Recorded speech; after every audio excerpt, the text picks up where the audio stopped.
தீபஜோதியாய் வருவாய், நீ தீபஜோதியாய் வருவாய்.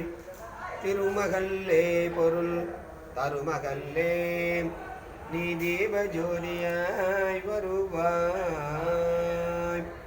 உணதருள் வேண்டி தினம் பக்தியுடன் பூஜை செய்தால் தனதானிய சௌபாக்கியம் தருவாய்.